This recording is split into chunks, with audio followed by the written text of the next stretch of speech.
One of my favorite principles of the ASEA Ethos is an African philosophy referred to as Ubuntu. And I first heard of this philosophy by way of an email that I received from my mother that was sharing a story that I think had been circulated pretty widely across the internet. The story tells of an anthropologist who was studying a culture in southern Africa. And as kind of a test of sorts, he took a basket of fruit and set it a ways away from a group of children and lined these children up looking at the fruit from a distance and told them that when he blew the whistle, they could run as quickly as they could to the fruit, and those that got there first could in fact eat as much as they could carry. And he lined the children up and ensured that they understood, and then stepped back and blew the whistle. And unexpectedly, what he saw, as outlined in this story, is the children didn't run as you might think would be natural for them to do. They actually reached out and grabbed one another's hands and slowly walked in a straight line to the basket of fruit.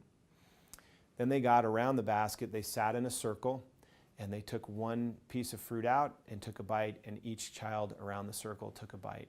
And they continued to do that until all of them were filled. And as the story read, the anthropologist was very surprised by this act, wondered if maybe they didn't understand that if they had run ahead of the group, they actually could have had more. And he asked one of the children, how is it possible that you all knew to do this and actually behaved this way? And one of the children said, how can we be happy if one of us is sad? And then he said the word Ubuntu. After reading that story, again, I'm constantly thinking about the ASEA Ethos and where core principles that we can teach can make a difference in helping us to build a unique culture and ethos here. And I started to research this notion of Ubuntu. And I learned that the African word Ubuntu and the philosophy actually stretches across several different countries and actual cultures there. But it's most effectively translated into English in a very simple phrase that says, I am because we are. And I found myself pondering that. That's a very powerful phrase. Ubuntu means I am because we are. It doesn't mean that I am because I am, which might have been the notion or the philosophy that would have compelled a young child to run faster ahead of everyone else, focused on the I am. But it actually signals that as people, we recognize that not one of us is independent of another, that we depend on each other, and we're committed to one another. And that's the power of this notion of I am because we are, or Ubuntu. I actually spent a fair amount of time researching this, and I found some beautiful quotes by African leaders and philosophers that understood this. One of my favorites is from Reverend Desmond Tutu. Speaking on Ubuntu, he said, Ubuntu speaks of the very essence of being human. We say, hey, so-and-so has Ubuntu.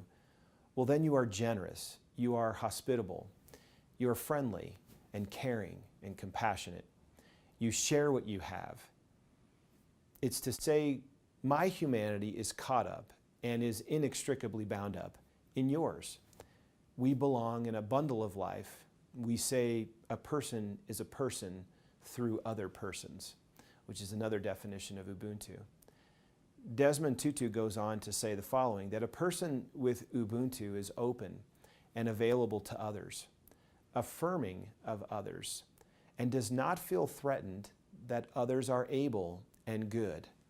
For he or she has a proper self-assurance that comes from knowing that he or she belongs in a greater whole, and is only diminished when others are humiliated, or when others are diminished, when others are tortured or oppressed, or treated as if they were less than who they are. These are beautiful and rich statements about a wonderful philosophy that prevails across many different cultures. I began to ask myself, this is ASEA.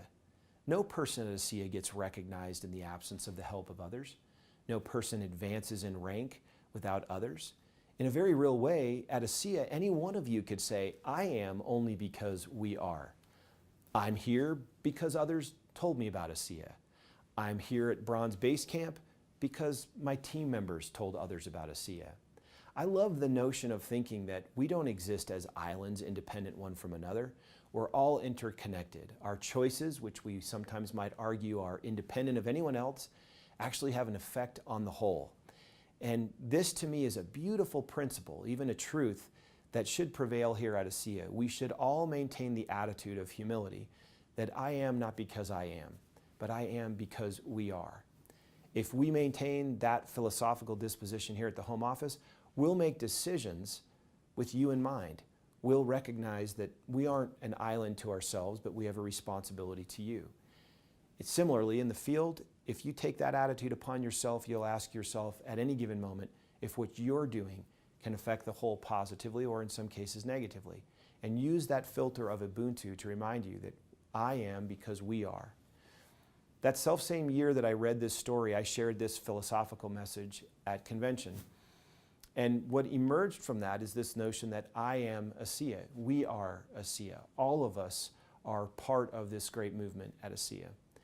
And I want to challenge you to remember that if the heart and lungs got into a battle with one another, who would suggest or win that they're more important than the other?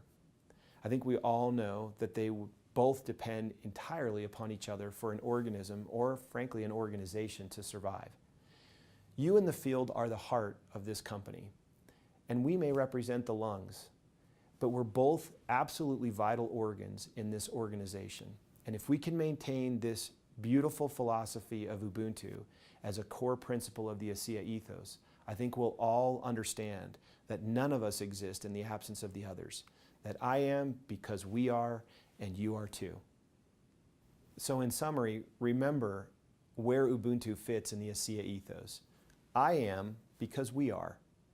No one exists in isolation. We're all interconnected. What we do affects the whole, and not just the whole of ASEA, but the whole world. And none of us reaches any heights without the support and help of others. Let's remember Ubuntu.